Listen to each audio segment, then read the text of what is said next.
We're pretty sure that was the wrong song, but it's a good Beatles tune. It was anyway. the right song. It was the wrong words. But yeah, that's the song I wanted. There's a lot of good consciousness-raising songs there from the Beatles. Hello, everybody. Welcome to this edition of the Atheist Experience. We're live Sunday, May 13th, 2007. It's Mother's Day, so happy Mother's Day to all you mothers out there. I'm not a mother, but I've been called one on occasion, and we'll hope that today isn't one of those. As I mentioned, we're live. This is a public access phone-in television program allowing members of the atheist community of Austin to interact with the public and the public to call in and ask questions, have discussions, debates, discuss whatever you think's relevant. We normally, the procedure goes that we'll have a co-host on.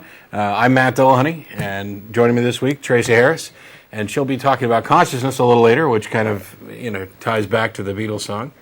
And after that, we'll open up the phones, or during that, we'll open up the phones for people to call in and ask questions. We're sponsored by the Atheist Community of Austin, a nonprofit educational organization promoting positive atheism and the separation of church and state. The ACA has weekly meetings every Sunday at Ventana del Sol on East Old Torf, just a couple blocks east of I-35. In addition to that's every Sunday except for the first Sunday of the month when we host a lecture series at the Austin History Center. This month's lecture, there was no lecture. We had the elections last month for the board of directors for the ACA.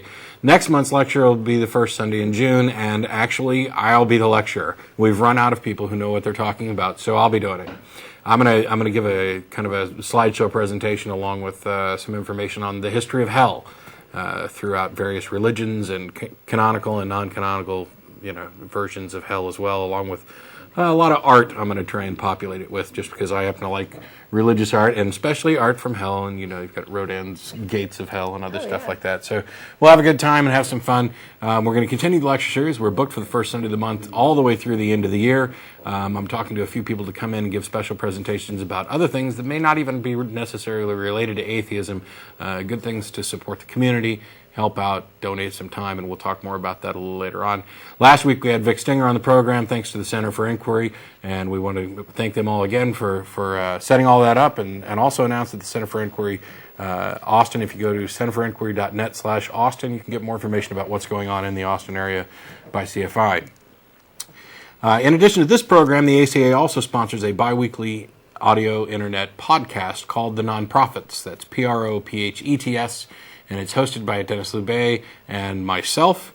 We also had Vic Stinger on last week on the Nonprofits. The next Nonprofits is scheduled for May 19th. However, that date may change.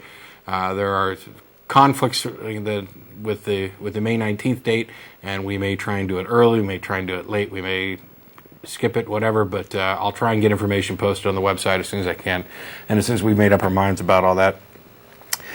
In addition to the lecture series, the television program, the audio podcast, the various events that we host, we also have a number of social events, including a weekly Atheist Happy Hour, currently Thursdays at 7 o'clock, starting at around 7 o'clock at the Dog and Duck Pub. That's is it 12th in Guadalupe? 17th in Guadalupe.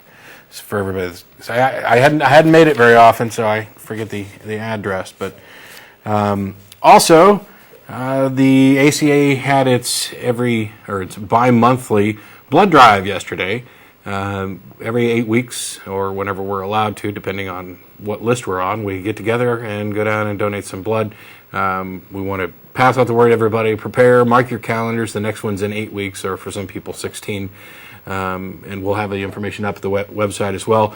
If you don't get through on the telephone lines today, because we have had some problems with the telephones traditionally, or if you don't want to get through, you can email us at tv@atheist-community.org. That email goes to myself, the co-host, some of the people behind the scenes, and some other interested members of the ACA.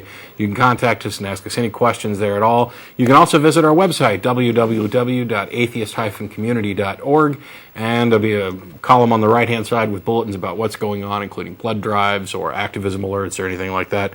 Also a bit of news, some history about the ACA. And while all of our events are open to the public, you don't have to be a member to attend. If you are interested in membership, there's information on the website about that as well. Membership goes to support the activities we do, including this television program and the podcast and other things.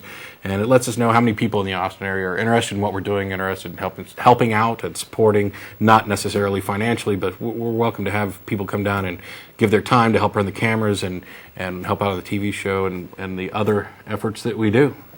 It's an entirely volunteer organization, and while we are doing well and expanding and the word's getting out, the audio portion of this podcast or this program is available on the internet, as is the video now on Google Video. So we're getting feedback from around the world of those people who are interested and supportive of what we're doing. Literally, I mean, last week I heard from people from New Zealand, the Netherlands, and the UK, all within about a one-day span of time. So to all of our international audience, thank you. Please feel free to send any feedback, questions, comments, concern, and let us know what you think.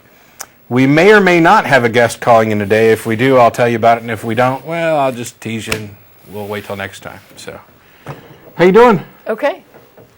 It's Mother's Day. It is Mother's Day. And we're talking about consciousness, nothing having anything to do with mothers. Well, I guess my consciousness is here because of my mother. That's it. Thanks, Mom. Thanks, Mom. Yeah, today I picked Tomorrow Never Knows by the Beatles, and that was because of the concept of ego death, which has to do with consciousness and an aspect of consciousness that we may or may not get to before the end of the program. But I'll try to get through this as quickly as possible. There's obviously a topic as broad as consciousness is going to have a ton of data. And part of the problem of getting the data together, for me, first of all, was trying to figure out what direction to take with this. And I guess I should start by saying that the reason that we took on the topic of consciousness, the reason I took it on today, was because of an email that we got from a viewer who was having a brain tumor radiation done. And her name was Chris, and she has posted her experience online, so I'm assuming that it's okay to mention her because she mentions it, through the internet to anybody who wants to read about it. But she's a very friendly person and said that because she was told that this could affect consciousness, she wanted to know what kind of things can be affected by a brain tumor, or what could be affected by surgery to the brain, or how is that impacted by affecting the brain, which it's very impacted by affecting the brain. But that's the reason for the topic for today. What I found is that there's a lot of discord and unanswered questions regarding consciousness, and there's several realms that sort of haggle this topic out. You've got psychology, and then you have cognitive scientists, or mostly neurologists, and then you have some anthropologists, and then you also have philosophy. And in the past, it seems like consciousness was solely in the realm of philosophy, that you didn't really have a move toward a scientific explanation for consciousness until about the 40s and 50s, is when we got the ability to observe certain things that would tell us how consciousness is produced in the brain. Right. Before we started digging into and finding ways to actually measure brain activity and mark and analyze it, philosophy kind of looked at who am I and why am I this person and how do I act, discussing emotions and feelings and everything else. So. But it was all the realm of just that. It was the realm of philosophical theory, because no one could test anything that was said. I mean, there's certain things that you can observe, but observing what happens in a person's brain wasn't really, you didn't have that capacity until very recently. And since the brain is the center of consciousness, that really left us with a big blank void to work from, which wasn't helpful. So I'm amazed at what they've accomplished in such a short amount of time, and what they have been able to observe once neuroscience got a hold of this issue and said, we're willing to take this on and we're willing to address consciousness, and not just brain function, but how does the brain function produce this thing that we consider consciousness.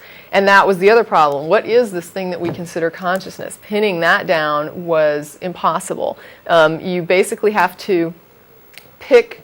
You have to pick first what your definition is, and then you have to pick sort of how that's going to affect the models that you use and how that's going to affect the research that you choose to focus on. And obviously certain models will be supported better by research than other models, but the best definition that I was able to come up with that was a good working definition was self-awareness that includes some level of awareness of one's surroundings. That was the best I could do. You've got all sorts of in-between things, like what if somebody is aware of themselves in a coma and they don't have awareness of their surroundings? Well, we would call them unconscious on the level of they're asleep, but maybe they have an awareness of self in the coma. Maybe they know they're in a coma. We have no way to know that. So in that regard, you have this idea of a consciousness that's self-aware but not environmentally aware.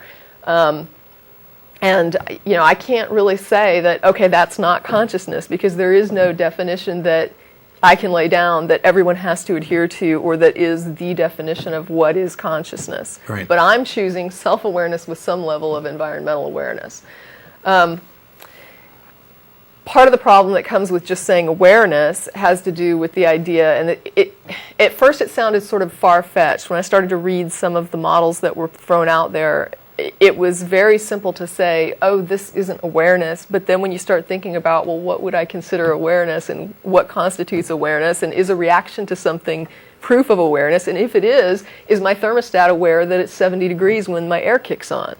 Because there's some people that argue that we've got mechanical awareness in that anytime you've got a machine that responds to some environmental change, that is a level of awareness. But they're not saying that it's cognitively thinking, but they are saying that that machine has an awareness of something in the environment, and it certainly seems to at least have the ability to react to it, so it does seem to kind of know that it's 70 degrees when the air kicks on.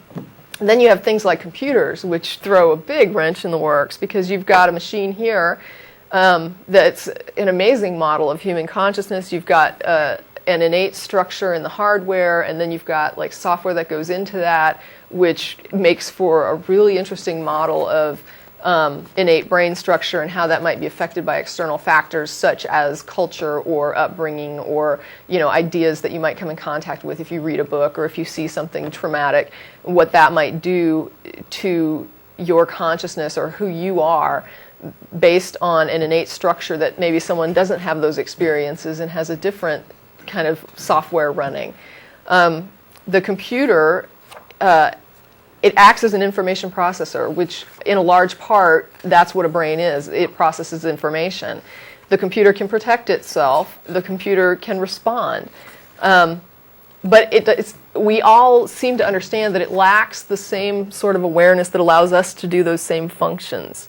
Even though, that doesn't, you can't simply say that because I create something that does this, that thing therefore is very different than me.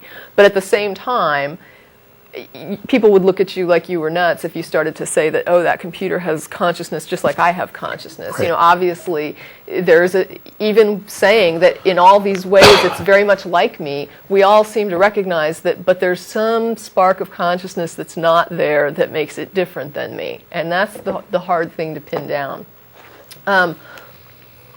There was an experiment that was done. There's several experiments that I read about that were very weird things that kind of made me stop and think about how do I look at consciousness, or what kind of preconceived ideas have I had about consciousness.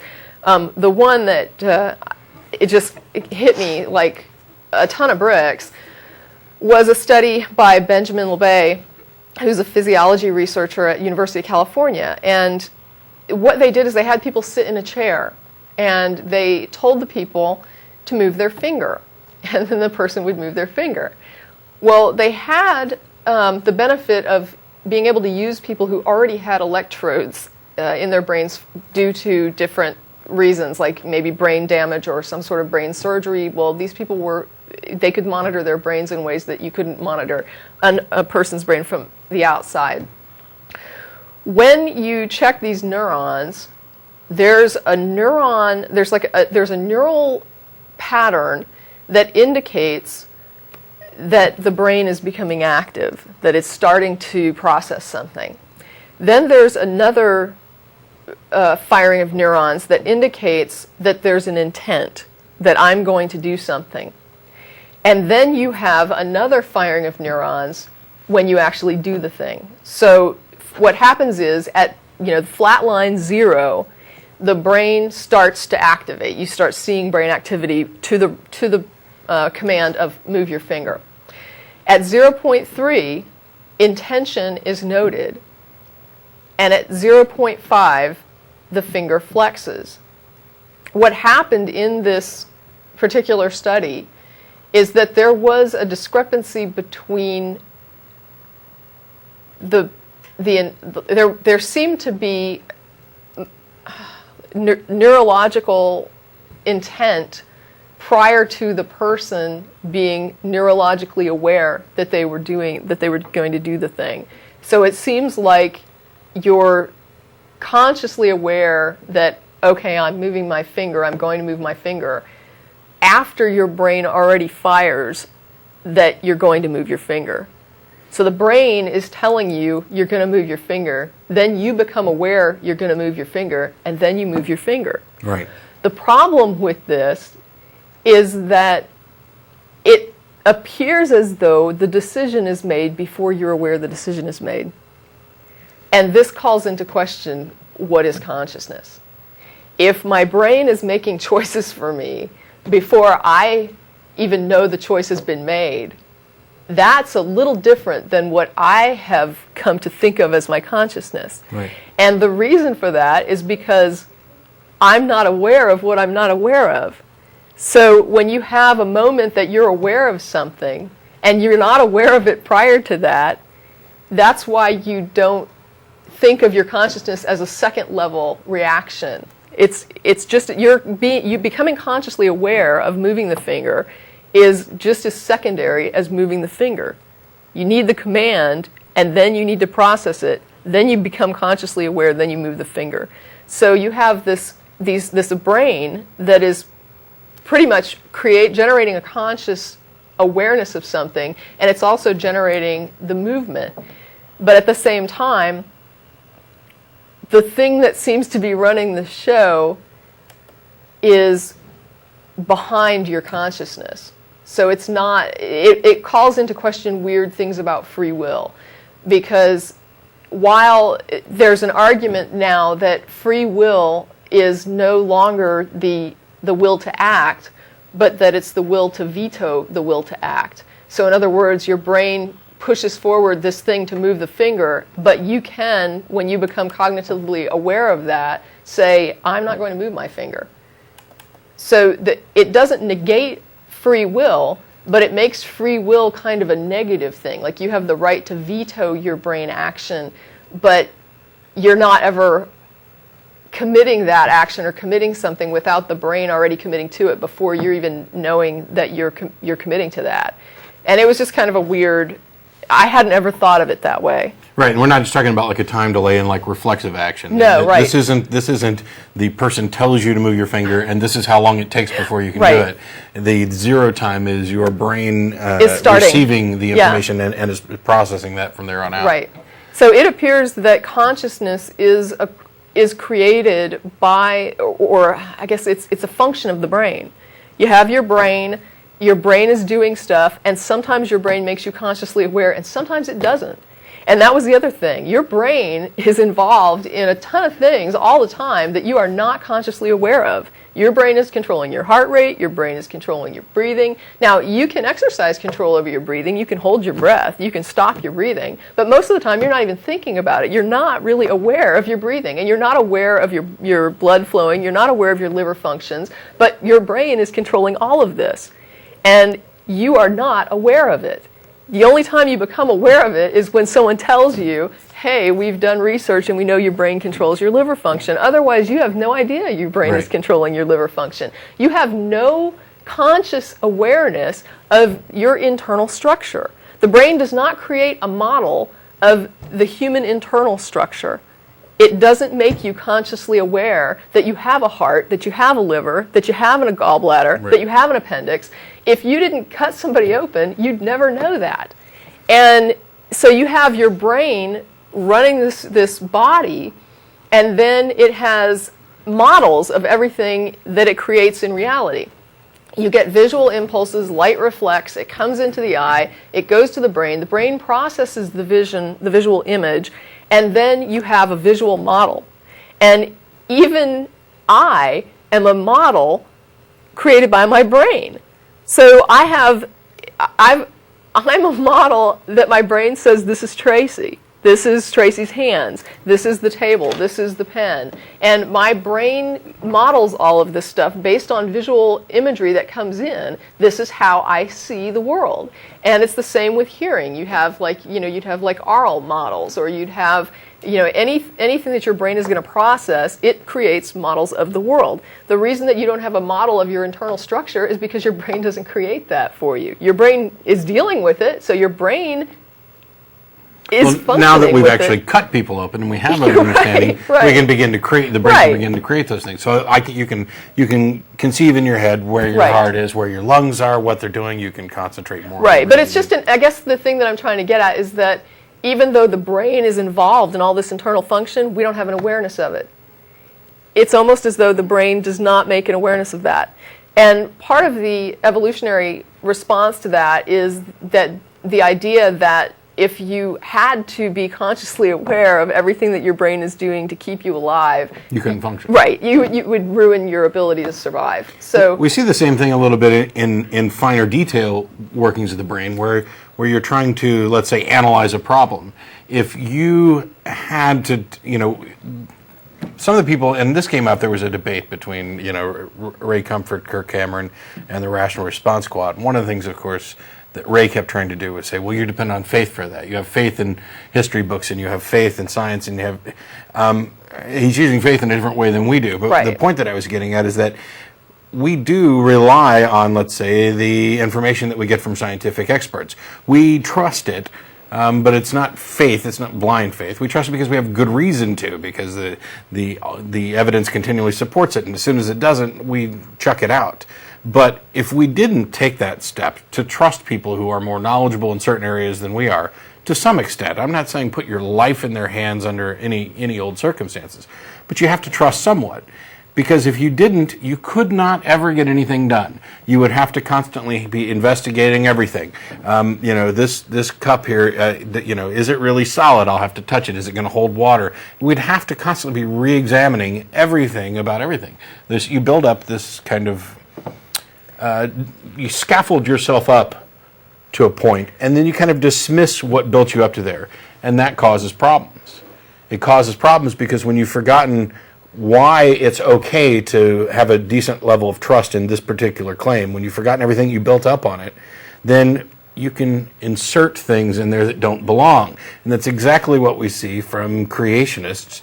They're relying on this idea. For example, Ray talked about if there's a painter, then if there's a painting, then there must be a painter. And he's got it completely backwards.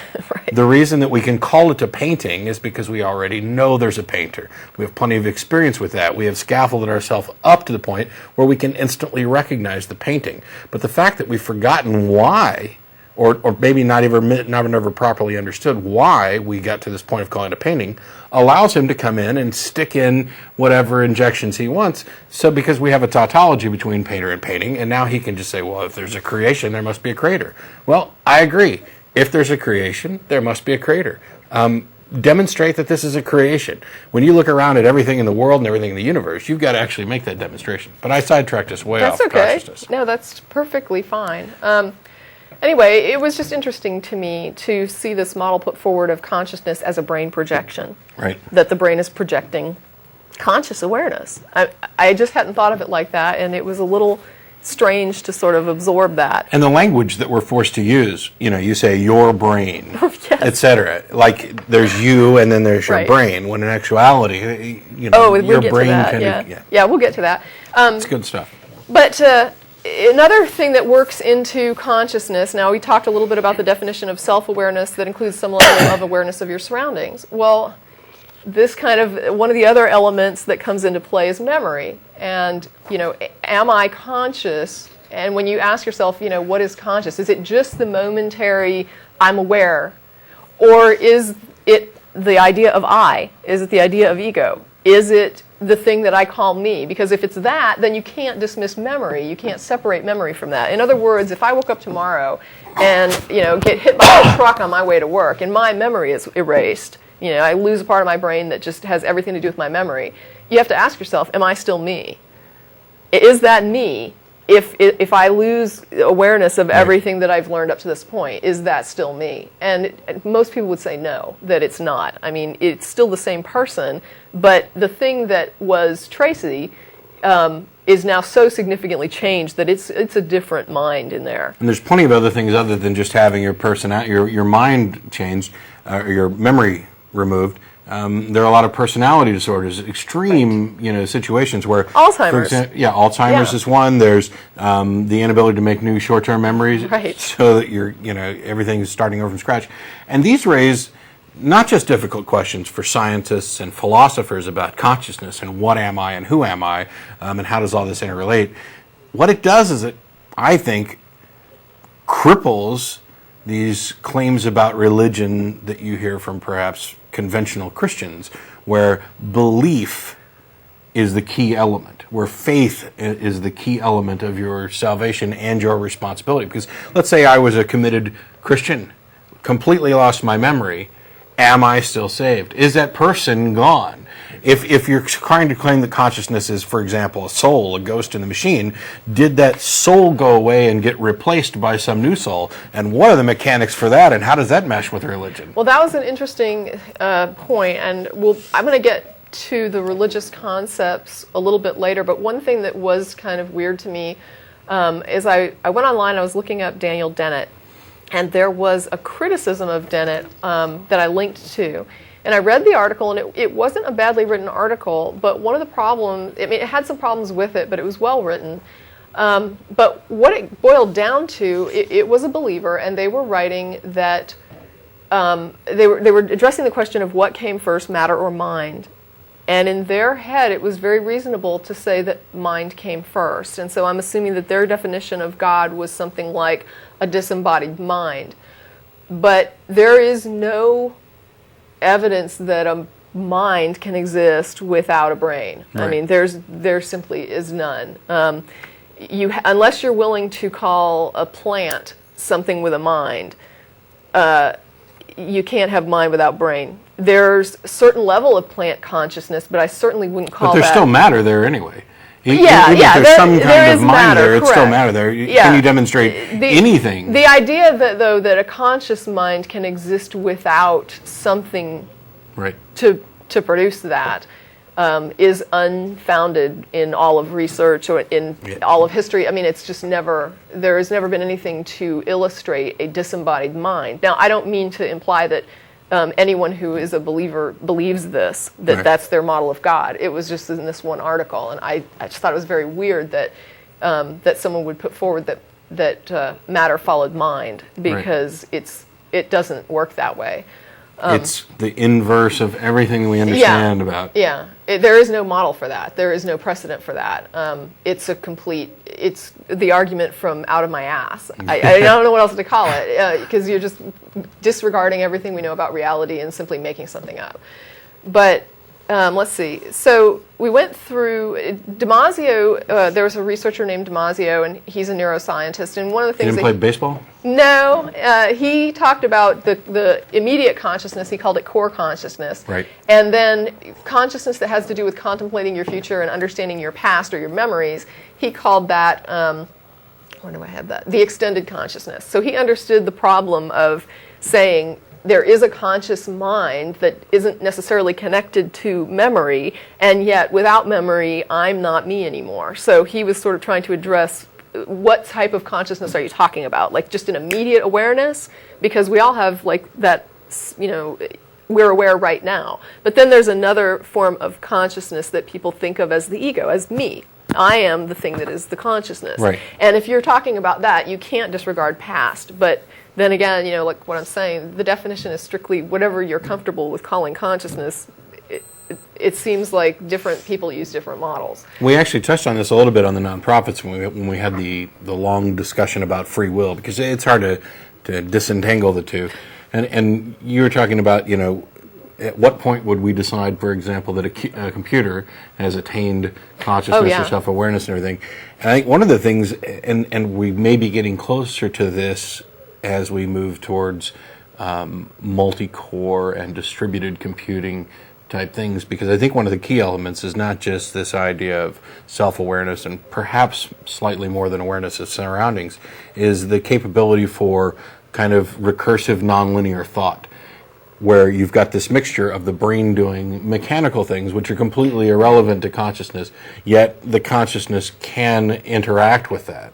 Right. And while that's going on, I can actually do other things. I can move my hands and my mouth at the same time while I'm thinking, while I'm glancing down and reading, and I'm able to process these different things.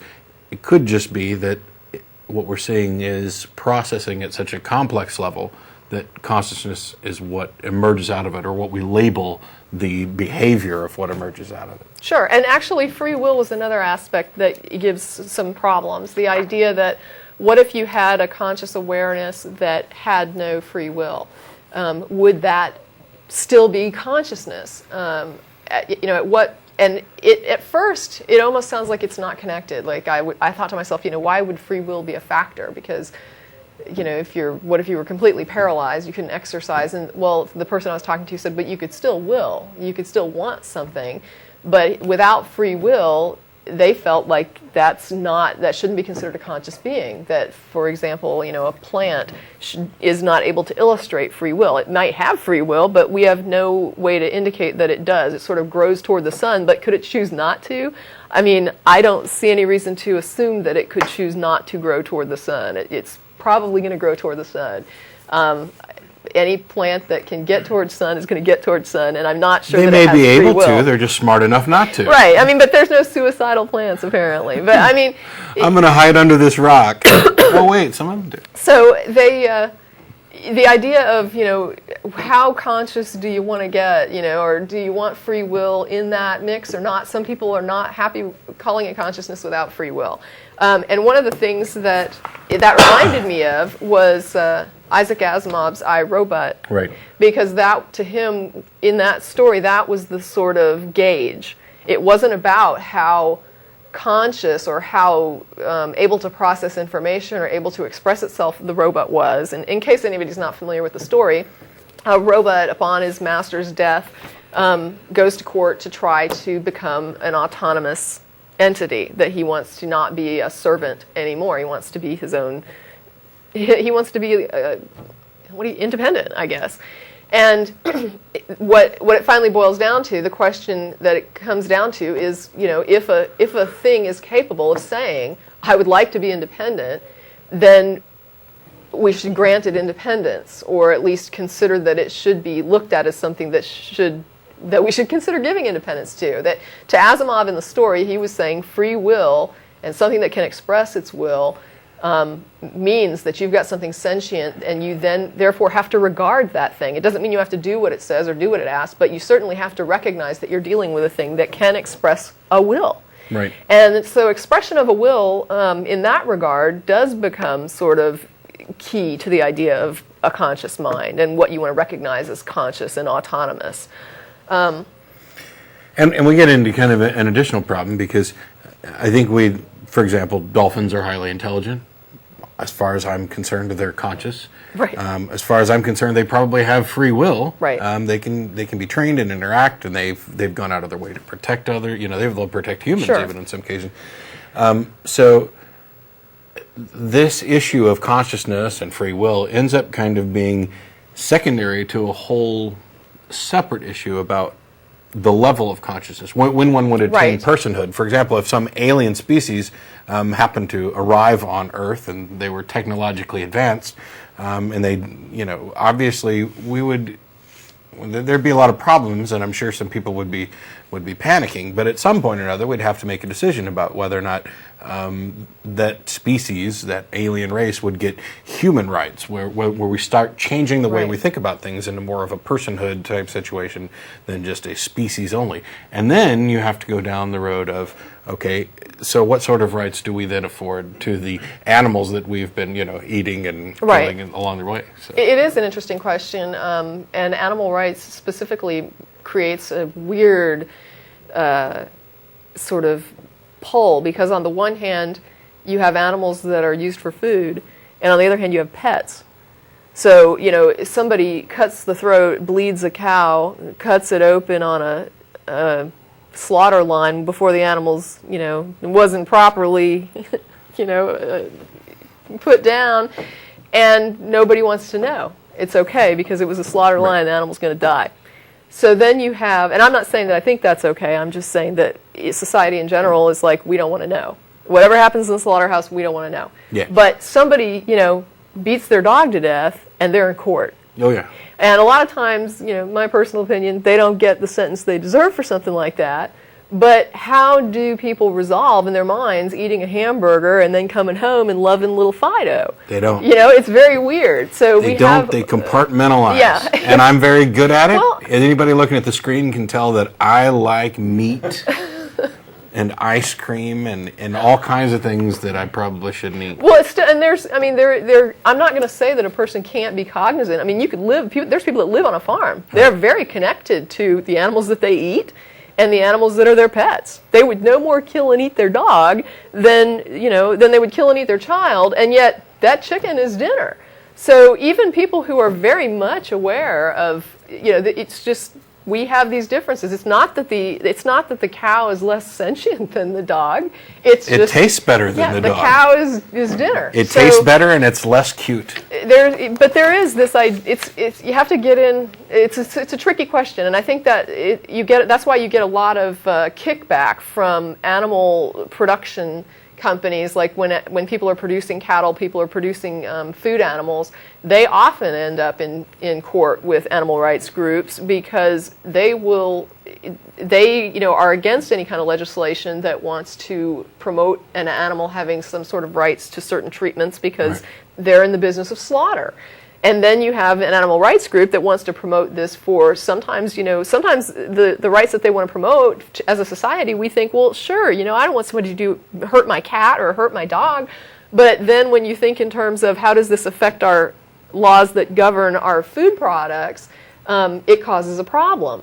So you do get, like in a lot of times when people don't get the sentence that you think they deserve for inhumane action toward a pet, that's because food industry will fight against legislation that helps animal rights because it impacts their industry in a big way. And I'm not saying that's right or wrong. I'm just saying it hurts their ability to do what people want done to get a hamburger on the table when you're trying to say that animals deserve humane treatment and animals should be, XYZ. You can't, it's hard for them to, as a society, how do you make laws that protect a group of animals based on what? And then have another group of animals that you're just eating. Well, one of the reasons I mentioned it, and this wasn't to get off on a sidetrack about animal rights or anything, is that this may actually relate to consciousness. Because not only are dogs and cats, for example, cute, they happen to be kind of smart. They have a higher level of consciousness, for example. And I'm not saying that's true. I'm not saying they're certainly social. We look at them and we see a different sort of interaction. They of course love us. I wouldn't want a cow slobbering all over me. But generally, for right or wrong, we recognize that there's a slight difference there. And perhaps while evolution isn't a ladder, it's a tree, and that's a misperception we end up correcting a lot. Perhaps consciousness can be viewed as a kind of a ladder. Well, except you get things like pigs that are supposed to be extremely intelligent.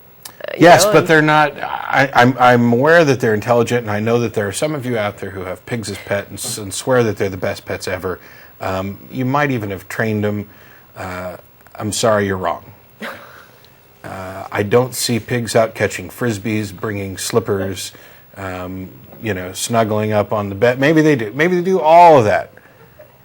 They're just not up there with the dog. The dog's got a slight edge on them. Well, and cats have a slight edge on dogs because cats don't give a damn what anybody else is doing. They're doing their own thing. Yeah, I mean, they're the epitome of free will. I'm going to leave that as a sidetracked thing, and let's just get that because this could go. That could sidetrack me. Yeah, and there's actually a lot on here, and there's a couple people on the phone. Before we go on, I want to mention normally after the program's over, we're on until 6 o'clock Central. We go to Threadgill's, and today being Mother's Day, Threadgill's is of course probably going to be packed. They've decided not to offer a reservation, so it's a crapshoot as to whether or not there'll be room there. Some of us are going to go anyway, so those of you in the Austin area who'd like to join us, come down and try to get into Threadgills and try to get a meal and perhaps something to drink and talk to us. You're welcome to do that. We'll be down there probably around 6:30 or so, but of course, there's no guarantee that we'll actually find any place to sit. But we're going to give it a shot. So you want to hit these two real quick before we go on to the next topic, because I think we're kind of shifting gears on this one. Yeah. Let's go ahead and go to Steve real quick. Hi. Hey, Steve, how you doing? Good. This topic is fantastic because I think it is the area of science that as we learn how this works, it's going to replace evolution as the hot-button scientific information that religion hates. That may be the case. Because it's going to be the death knell of the idea of the soul, which is basically really more fundamental than, the creation story. It is... Anyway. No, I think you're right. But one of the things I feel like you were talking about animals. Animals, I think, do have consciousness, and I think that the emotional responses and the social responses that animals have, like dogs and cats, are a lot like us, and that's why we relate to them so well. Right, I agree. The additional thing that we have more of than they have, not exclusive of them, but more of, is this higher level cognition in our cortex, like the cerebral cortex level of explaining things. Right. And I think we still operate as animals, but we also have this cortex, and I think that's why it's an after-the-fact thing. Our gut reactions happen, and then our cortex comes in to help explain it, help us control it, help us understand it. And that after-the-fact thing that Tracie was talking about, it just makes intuitive sense to me that it would operate that way, because we've come from the animal kingdom, and we're just working our way we've got more of this tool added to the system, and that's why it works that way. Yeah. That's very interesting that you said that. One of the things I put in my notes that I added just this afternoon was how weirdly this parallels Freud's concept of id and ego. And that's kind of what you're describing, that you have this sort of emotional or animal response that kicks in first, and then, that would be the id. And then you've got the ego that jumps in and tempers that and says, well, wait a second. And then it sort of balances between that and the superego, saying, well, I might want to go and kill this person, but if I do, that's really not socially accepted, and so I'm gonna hold this impulse back because I'm not going to respond to that particular thing. Now, Freud had no concept, of course, of what you're talking about.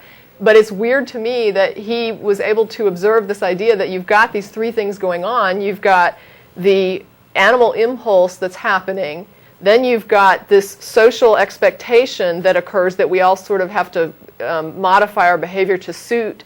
And then you've got this in-between thing that you're calling the higher cortex that would balance between what is expected and what I know is correct behavior and what my impulse might be. And that higher level stuff has been a great evolutionary advantage to our species. It's critical. No matter how good we are as animals with our instinctive responses, and I think we're pretty good animals, but we also can come back with all kinds of other stuff that helps us really have a huge advantage, which is our intelligence. Like extreme language. I mean, our language is just extreme compared to other animals.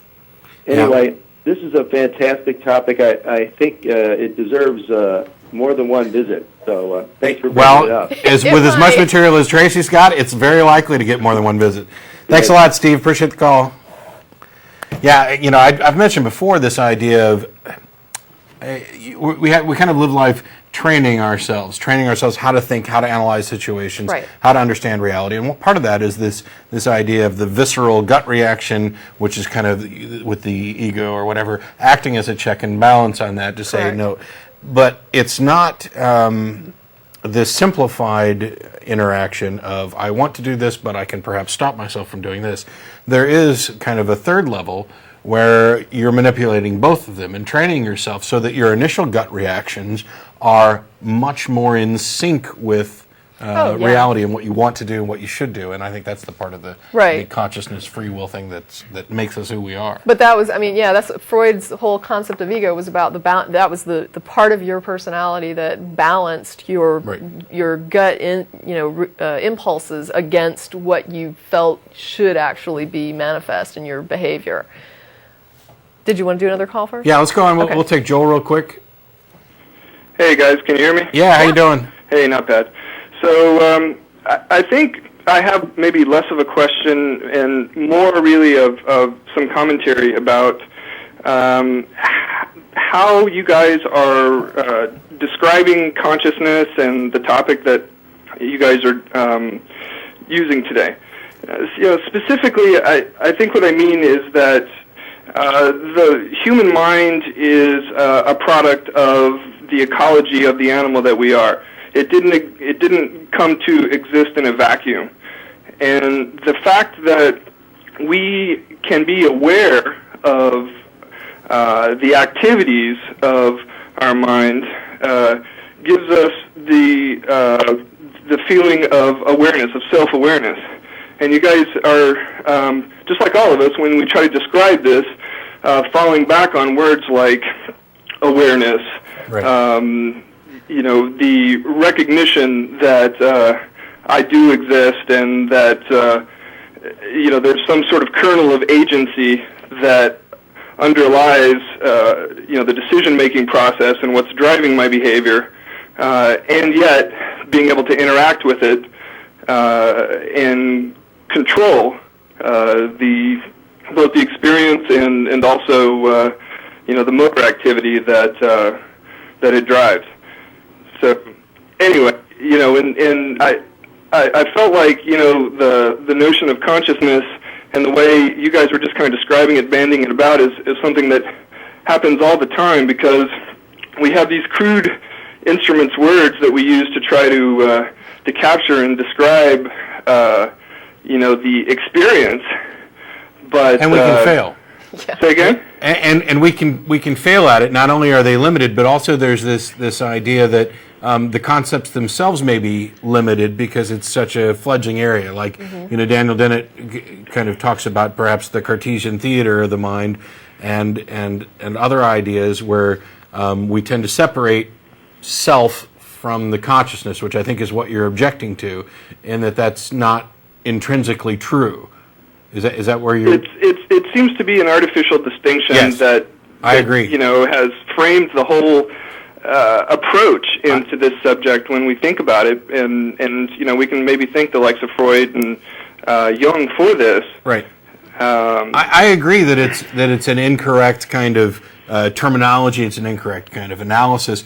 The question is whether or not it's useful. For example, what we're really doing is we're building a model to help us understand and help us describe what's actually going on. And it doesn't matter if at the lowest level, if the model is actually indicative of reality. We talked about this a little bit last week with Vic Stinger on here, where, for example, we know that the Earth isn't flat, but we can use a flat Earth model within the scope of where it actually works and where it's viable, for example, for building a building. We don't have to take into account the curvature of the Earth's surface when we're building, a building for the most part. So whether we start to describe consciousness, for example, as an emergent property like wetness or thought in general, that we're applying a label to something which is much more mechanical in its interactions. Building a model that allows us to look at it as a theater or as a dashboard can still be viable in helping us understand, and may in fact be necessary to helping us get to the next level of understanding, to understand it from like the 20,000 foot view before you're ready to land. Certainly. Okay, well that's all I had. I wanted to ferret that out a little bit with you guys. Thanks for your time. Thanks, Joel. Thanks. So let's go ahead and hit the next section. We'll come back to some more phone calls in a little while. I'm not going to go too in depth with the next two sections because I want to keep this moving. But real quickly, I do want to hit on emotion and how that's related to reason. a lot of people, and I would say that I'm probably very guilty of this, separate emotion and reason and say that, one is independent of the other or can be independent of the other. But what I learned is that it's not, it doesn't work that way. And what this was based on is when you study people who have had emotional centers of their brain damaged, they lose the ability to make decisions that have to do with values. They can reason out, they can go through like abstract reasoning and they can still reason. But when you give them a value judgment sort of reasoning call, they fail miserably with trying to decide like what would be best for me in this situation or what would be best for my family in this situation. They can no longer reason with regard to value when you remove emotion from the mix. So even though it may, to some of us, feel like we're making rational decisions without emotional response, it's probably not happening that way. And I think, we'll go back to, not to keep hammering on the debate, but the debate that occurred between Ray Comfort, Kirk Cameron, and Brian Sapient Kelly from Rational Response Squad. I'll probably talk more about this on future episodes. I was speaking to Brian Sapient the other day. We were hoping to have him call in today, but it didn't happen. One of the issues, I guess, is that when you look at the debate, everybody made some mistakes, both sides, and that's always going to happen because we're human. But while I'm convinced beyond any doubt that Brian and Kelly managed to answer all of the points that Ray raised, and Ray utterly, completely failed to meet his burden of proof. He had claimed that he could scientifically prove the existence of God without any reliance on the Bible or faith, and he utterly failed to do so to the point where no rebuttal was needed. Out of everybody, Kirk Cameron, no surprise, probably came off as the most likable or personable, and perhaps the most passionate and articulate. And I don't want to blame it all on his acting skills, although I think that's a part of it. So you're talking about this kind of link between thinking you're thinking rationally and actually thinking rationally. Correct. And Kirk can sit there with a straight face and say, I used to be an atheist, and now I realize that that's just an intellectual abomination, and that all you have to do is open your eyes and look at the evidence around you, and it's as plain as the nose on your face. There has to be a God. It's as simple. You could prove it to a child in 5 seconds. And I think that a child is about the only thing that would be convinced in 5 seconds using reason like that. But there certainly is a difference between what I would consider a logical argument and what Kirk considers to be a logical argument. The difference, of course, is that I'm right in the strict definition of what constructs a syllogism and where there's a flaw or fallacy. Kirk would happily run around talking about, well, you've got this presupposition that evolution is true and therefore blah. No, I don't. The problem is that you've bought into an idea that a God exists. You have that presupposition, and it is poisoning everything you think about. Even if you've got it compartmentalized and tucked away, you cannot completely extract this belief, this concept, this notion from everything else that's in your mind. And that's why you may be thinking, I'm thinking rationally. And anybody who understands logic and reason could go in and say, no, you've committed this fallacy and this fallacy and this fallacy. You're not thinking as rational as you thought. You are letting your beliefs, affect your decision-making process. You're allowing your emotions to intercede. Yeah, in fact, that's one of the things Steven Pinker talks about. It relates to this, but what it actually started out with was the problem of trying to make intelligent machines.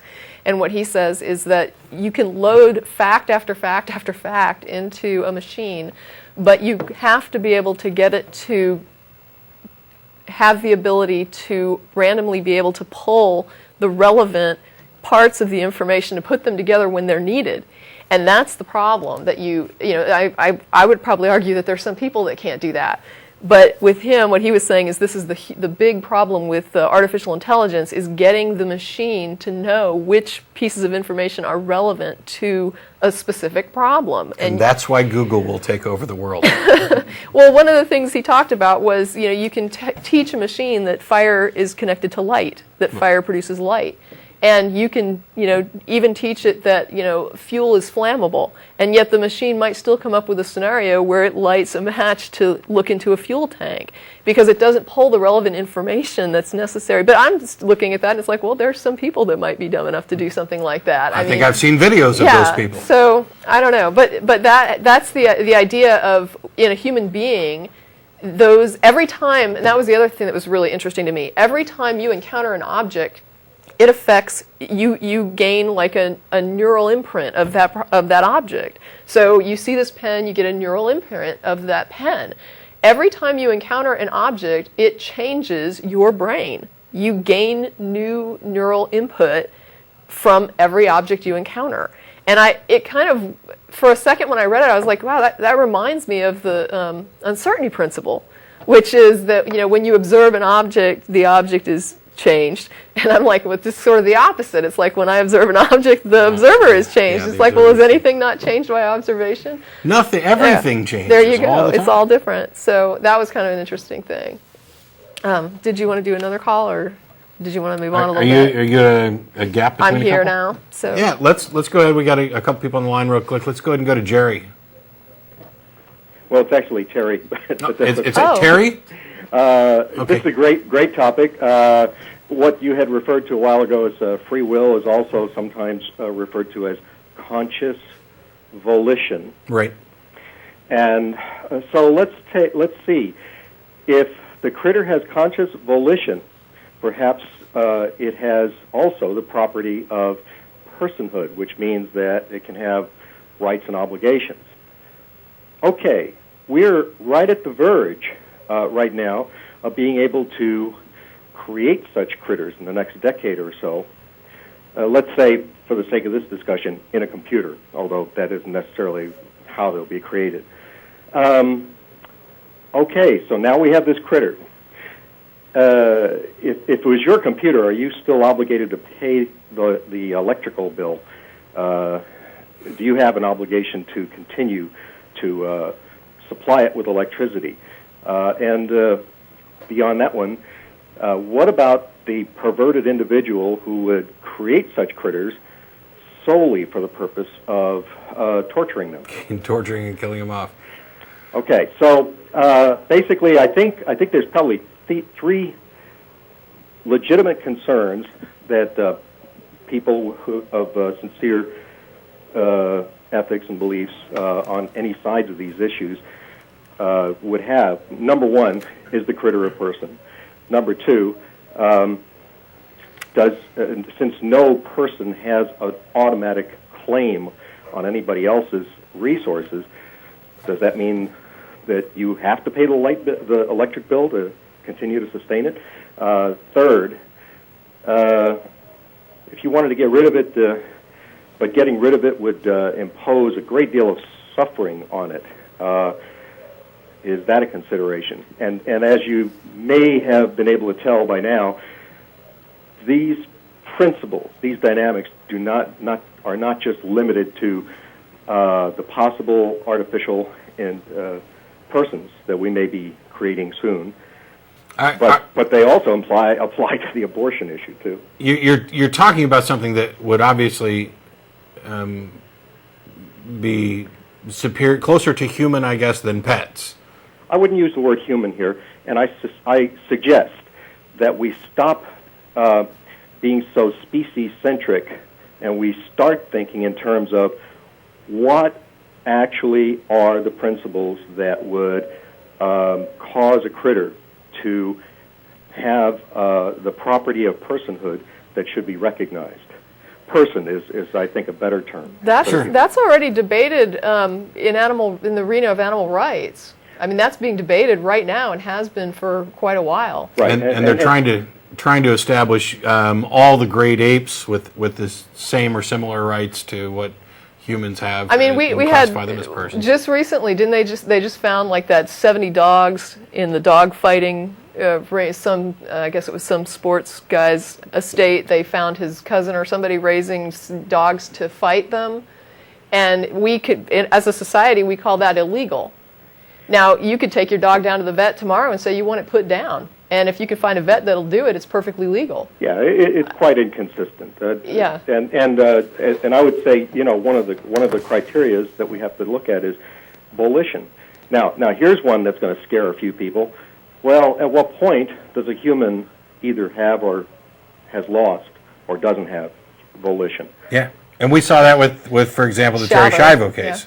Yeah. Yes, and again, and all of those people who wanted to. For the benefit of those people real interested in abortion in your audience, it applies there too.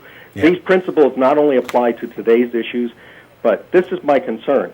We are rapidly, technically moving into an era in which we're going to be able to create artificial persons. That's not just science fiction, that's coming in the next decade or two. I would hate for us to go through another episode like we did with slavery, just to discover what our ethics were, because that means we're imposing a whole bunch of needless suffering on. All you got to do is look at them and say, "I brought you into this world. I can take you out." Well, they're difficult questions, and I think you're right to start kind of this consciousness raising project to change the way we look at things and everything else. And I think a critical element of it is the elimination of religion, and more specifically, the elimination of superstitious thought. Let me make a pitch for that. What kept the slavery thing going for so long is people who were able to look at these other beings and say, well, they're not really persons because they're not like us. Right. And we're about to do it all over again, maybe or maybe not. And that's and that same kind of superstitious thought, backed up the divine right of kings, which placed them as superior to their subjects in almost a slavery type situation when you got serfdoms and stuff. But thanks a lot for the call, Terry. You betcha. Appreciate it. We've got Jay. Oh, you old man with no hair. Listen to me. Hey. Because you don't. This is going to be hard to explain to him. I want to see what the lady says. Because he doesn't believe when you're saying consciousness, that comes to different levels. He's not going to say there is no level of consciousness. Who are we talking about? People. The human being in the mind that you can put your mind. Now, There's different levels. Now, wait a minute. What state would you be in if you were to put into with true serum to consciousness? That means you can go back to do a recall as to where sometimes you have blocked it out mentally. And to be under a true serum, it brings you to another consciousness, a state of mind. And this is what I'm trying to say. You don't believe when I tell them there are not a whole lot. I don't believe in these hokey-pokey people that can go say, I can read the future, tell you this, that. But the states of mind that I think that you do go into, that you can see things that are realistic and will always be there. Now, if you're in a boxing ring and you get knocked out, you go unconscious. And how come all of them say, hey, I see a million stars? That's actually a physical thing. Okay. It's a response of the retina. All right, but no. Well, how do you prove that is a physical thing? Does your brain just shut down? Because you're always saying to prove things. When you're knocked out, you can remember being knocked out, but then, hey, can you prove you were? There are different levels of consciousness, and they're measurable. Sure. Yeah, sure. They're measurable with EEGs. You go to sleep every night. That's a different level of consciousness. Yeah, but you dream. Right. I said that's a different level of consciousness when you're asleep. In fact, part of this discussion is going to hit on religious experience and drug use, and that affects your consciousness and puts you into an altered state of consciousness where you have an awareness of your environment that's extremely different than the reality of the environment you're actually in. Okay, but he said he doesn't believe before when we got discussions back. Well, it depends. Whether or not I believe something that you say is different from whether or not it can be proven. It can be proven. That's what I'm saying.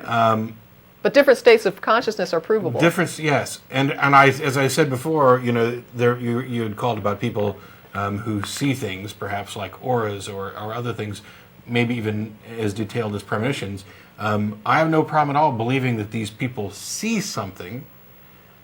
My problem comes when we attribute the cause or the correlation to reality. If they claim that it's caused by anything other than natural means, then the burden of proof is upon them. If they claim that there's a correlation between what they see and events that happen in the future, and that this is a consistent correlation such that it would count as prediction, then they need to demonstrate that. And in every case where somebody's actually claimed that and been tested, they've utterly failed. And I think in general, it's more likely that these people are mistaken or deluded than that they're correct, and that we should have evidence if that's not the case. Well, I'm still looking to find one person that I know that's deceased, but her daughter knew exactly what she said, and about 4 or 5 other people, to a great history movement about 2 days before, and everybody ignored her, and it actually happened. And this is what I go back to, would say, if these people all told the same story, that this is what they were told so many days before, would that not be proof? Not now. You can't go back and say 2 years ago I made a prediction about something and it came true. Well, we can't go back and test that now. We have to necessarily test in the here and now, proceeding towards the future, which is why hearsay evidence and personal testimony is irrelevant as proof. It may be convincing. Yeah, you would have to get somebody. The person who claims to be able to make such a prediction would have to be able to make those predictions repeatedly and accurately. They have. That's what I was so afraid of. Well, then if they can, then it's get $1 million. testable. Well, I mean, the doctor. There's a doctor here by the name of Alexander, a psychiatrist, put her on brainwave patterns. He couldn't believe what he read off the pattern of what was going through when she went into this state. This is what I'm saying. That there is no way to prove what she had except just a brainwave pattern, what he did, what he strapped her up to and took care of. Right, and, but you can demonstrate whether or not what she says comes true. Right. And part of it when it did, and he couldn't believe what she told him, and it did come true. Then she needs to get a hold of the James Randi Educational Foundation and apply for their $1 million challenge, because if she can actually demonstrate... No, that's not what I'm telling you. It's not what you do by saying, I can do something. It only happens at times when you don't least expect it. Then it's useless, and it's nothing you can prove, and it's certainly nothing you should put any stock into believing. I can claim to be 100% accurate in my predictions and just not know when they come, and claim them all after the fact. The fact that my brain might enter a slightly different state from time to time, the fact that I could throw off an EEG is no different than being able to pass a polygraph test. It's the reason they're not admitted. So, I mean, you need something that's you got to be able to establish what you're establish claiming, not proof of something. Okay, causation. You need causation. Jay, we got to let you go. Tracie's got a bunch of stuff to get to, and there's other callers waiting, so I want to get back to that. But thanks a lot for calling. Sorry, don't believe it. Okay. I'm sorry, I don't either. As soon as they can demonstrate it, I'll believe it. I wanted to hit this. I'm skipping a lot of... Oh. Would you actually, I apologize for asking this after the fact, Jay, I just wanted you to think about this. Would you actually respect me if I believed something just because you told me that somebody demonstrated this and had no explanation? I don't think you would. I wouldn't. I don't want to believe things like that. I want to have good reasons for believing what I believe. And I'm not sitting here saying that, no, this is absolutely not true. There's no way that they're not having premonitions. I'm not asserting the negative. I'm not going down that route. I'm simply saying that it hasn't been demonstrated enough, reliably enough, to justify belief. And that believing it now, without that justification, may in fact be dangerous, because what you believe affects every other thing that you do and every other decision you make.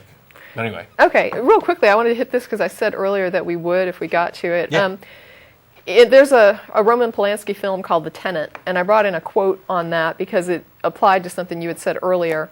One of the characters in the film finds a body part in his wall, and he begins to think about that, and he says, at what precise moment does an individual stop being who he thinks he is? Cut off my arm, I say, me and my arm. Cut off my other arm, I say, me and my two arms.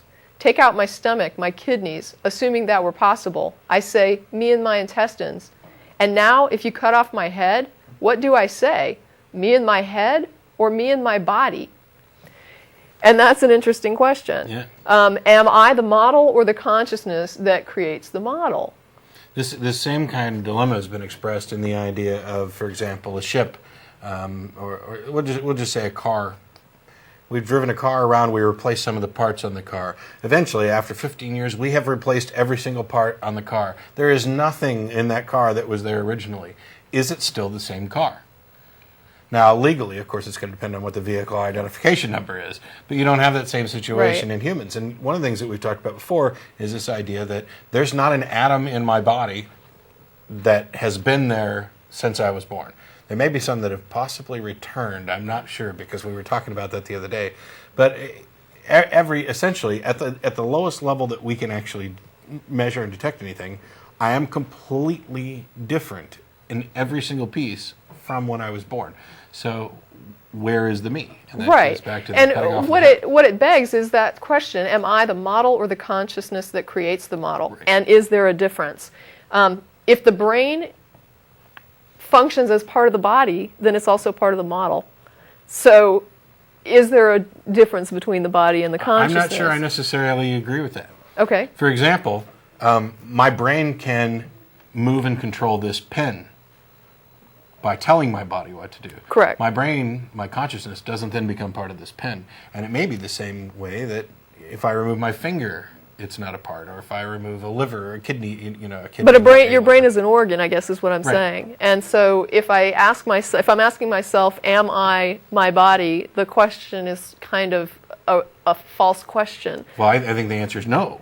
Well, but if consciousness comes from the organ that is the brain, if it's a function of brain, I guess. It's a function of a part of the body. Correct. So it seems to me that, when you cut off the head, if you could say anything, which obviously you couldn't, it would be me and my body. Because even though it's kind of fundamentally wrong to try and localize and place that theater thing on it, if it's the brain that's creating what I am, then that's where the brain's currently located. It'd have to be that way. Because otherwise, if I cut off my finger, it wouldn't be me and my body. Right. So everything is centered around the brain. And if the brain is what actually produces consciousness, whether it's an emergent phenomena or something that is, I'll just say emergent phenomena, because the next phrase I was going to use ends up being exactly the same thing in different words. But this is part of. Did I miss what that was saying? No, Steven Pinker talked about this and said that this is why it seems so mysterious to people. That when you're separating the model from the consciousness, it begins to create a weird, well, then what is this? Yeah. And that's why people get so freaked out by it. And there's a whole group called Mysterians, who are a group of people who say that we will never, ever, ever be able to explain consciousness. The problem with that... we can explain it right now. We just might not be correct. Yeah, so they're wrong right off the bat. But what Pinker was saying also, though, was the idea that he gave the breakdown of a problem versus a mystery. And he said a problem is a thing that you can address. You have information about it, you can address it, you can say, let's attack this problem. A mystery is a thing that you know nothing about it, so there's nothing that can be said, there's nothing that can... And so for him, what he's saying is that as soon as you start to get information, as soon as you have something to talk about, you no longer have a mystery, you have a problem. Right. You have something you can address and you can figure out. And so for the Mysterians, I guess I look at that and I say, well, if you have information that you can talk about, if we can talk about the consciousness, then it's a problem, not a mystery. Yes, so we're now problemians. Right. Right. I'm not going to go into qualia, except Think whatever you want to think that we're not going into. Yeah, only thing I'm going to say about qualia is that I read and read and read, and I don't understand it. It appears to be something, in my opinion, in my humble opinion, it appears to be a thing that people want to create that doesn't really exist in order to create a problem that isn't. So to, I'm just to answer a problem. Yeah, so I'm just going to say, if you're interested in something called qualia, it was given as an example of the blueness of blue. And if that appeals to you, go look up qualia. It's Qualia. I do not think this thing exists. I think it's something people are making up. But, maybe it's just over my head. It still may be useful in the sense that, what I was talking about before with this idea of creating a model. The model itself may not be correct, but it may give us the correct answers, or at least the useful answers. I don't want to say correct. There was a neurologist named Damasio, and his response to the problem of qualia was, if self-consciousness is taken to mean consciousness with a sense of self, then all human consciousness is necessarily covered by the term. There just is no other kind of consciousness as far as I can see. Yeah. And I tend to agree with that statement. What you're experiencing is what you're experiencing. There's not some other level of it that, I don't know. Maybe there is, but I'm just not getting it. But if you're interested in some weird stuff, go look up qualia. Let's get into the idea of religions and how they look at consciousness, or do you want to take a call first? We got like 15 minutes left in the show, and as a reminder, we are going to get into that. But, okay. We got like 15 minutes left on the show. As a reminder to everybody, we are going to be going down to Threadgills, but it's come at your own risk, because this being Mother's Day, there's no guarantee of seating. We won't get the reserve table that we normally do. The show's over at 6 o'clock. We'll be down at 6:30. I want to go ahead and take this call from David real quick, if he's still on the line, and then we'll get back to religion and drug use, with how it relates to consciousness. So you there, David? Yeah, hey guys. Hey, how you doing? Pretty good. Well, I'm going to first off start saying I'm actually a Roman Catholic, and I respect you guys' views and everything. So are you a Roman Catholic that adheres to the previous pope or the current pope with regard to things like evolution? Both. Well, the current pope is trying to change so that evolution is no longer acceptable. Well, I didn't want to exactly touch on that right now. Okay. But I did want to bring up the topic of creation with you guys. Sorry, this is kind of weird. It's like an echo with my TV. Yeah, turn the TV down. It'll make it easier.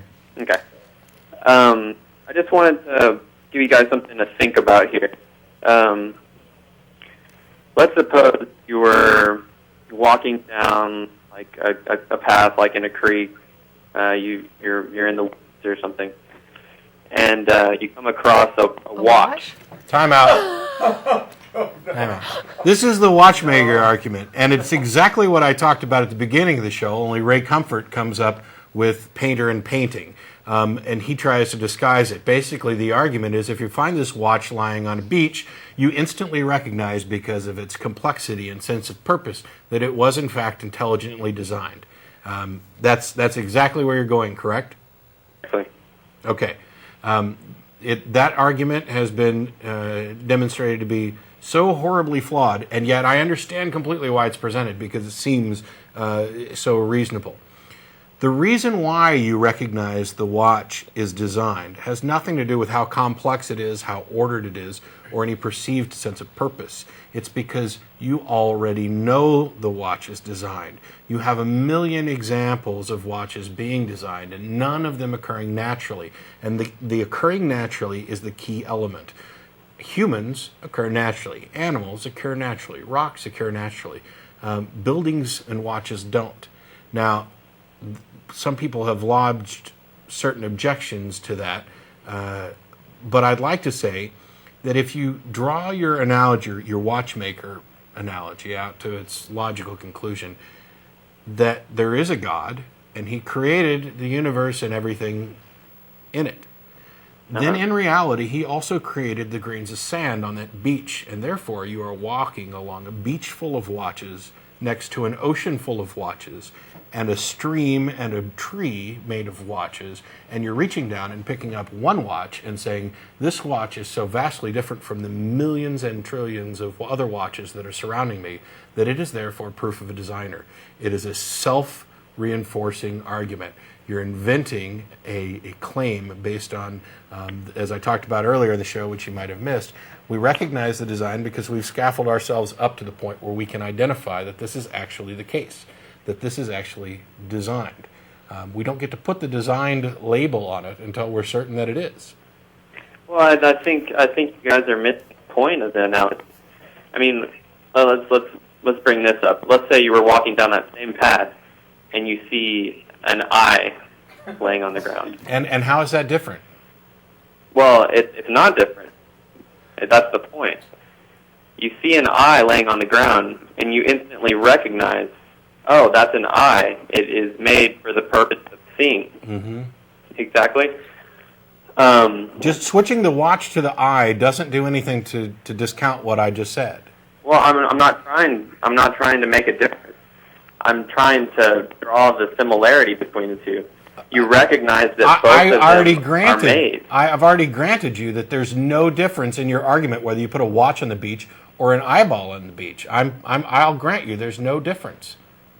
Uh-huh. My rebuttal stands. I mean, how is it you think this is an argument for design? Because when you look around at humans, for example, you may see things that you identify as design or purpose. But in reality, the distinction, as I pointed out, is that humans occur naturally and watches don't. Okay. The main point of the analogy, I'm not trying to say that humans and watches are one and the same. I'm just trying to bring across the point that you recognize that the watch was made for a purpose. No, you don't. You didn't listen to what I said. Both. Go ahead. Hello? Hello? Yeah, go ahead. I'm sorry. I thought you guys. I just wanted to bring up this topic just to see what you guys thought about it. I'm sorry I didn't at the beginning of the show hear what you guys had to say. That's all right. I think if there's plenty of answers online to this, and many of them may be better than mine. But what you're basically, I still hold to what I say, and I still believe that everything I still believe. But I just feel like a lot of people in the atheist community are.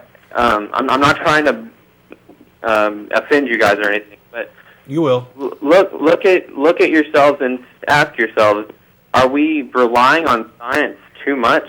Are we being arrogant? That's absolute and utter. That's an absolute and utter nonsense. You're trying to denigrate science in order to bolster faith. No. That's the thing. Hang on. You are believing in something without any rational evidence, without any good reason to do so, and yet, in order to prop that up, you're willing to say, aren't you relying on science a little too much? In order to say you're relying on science a little too much, you first need to demonstrate that there is some better way of knowing. That's what this is all about, is a way to figure out and understand reality. And so far, science, the scientific method, the building of scientific models, has been the single most consistent, reliable method for discerning the difference between fact and fiction that we've ever come across. Nobody's suggested a possible better way to find the truth. All people do is hypothesize and claim divine revelation, personal experience, blind faith. These aren't ways to the truth. These are trappings. These are ways to believe what you want to believe. And until you can demonstrate that there's some better way of determining reality from non-reality than science, then your argument or your claim that maybe we're relying on science too much is patently absurd. And it's only made in order to bolster up the idea that you're not completely silly for relying on things for pure faith reasons. And in fact, you are. And I don't mean that in an insulting way, although it will be, and it's fair, because, you kind of did the same thing a second ago. I'm just saying that believe things for good reasons. Care about whether or not your beliefs are most likely true, more probably true. If you base, is there anything that's more likely to give us a correct answer than science? Can I just give you one more thing to look at?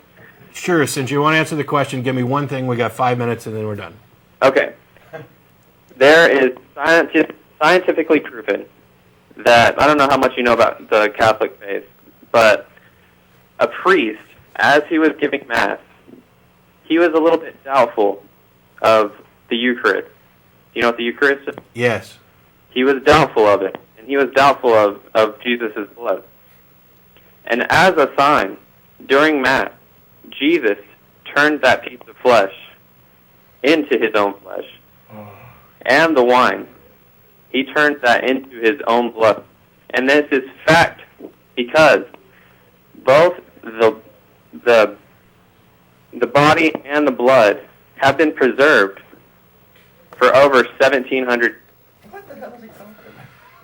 You need to stop believing things on faith and actually examine and use a little bit of reason, a little bit of critical thinking, and look for scientific evidence. Instead of worrying about whether or not we're relying too much on science, maybe you should try and exercise a little science. There's claims of saints' bodies being preserved perfectly. These things have scientific explanations. The Catholic Church is rife with hoaxes and false stories, anything to exonerate and magnify the saints. It's patently absurd. If what you claim was true, everybody on earth would know it. No miracle has ever occurred. No miracle has ever been demonstrated. No miracle has ever been proven. If it had happened, everybody would know. It would be the ultimate story. There would be no atheists. There would be no significant debate on the issues. The fact is, you're relying on things for no good reason. And I'm sorry that we wasted so much time to get around to a Eucharist story. By the way, which part of Jesus did it turn into?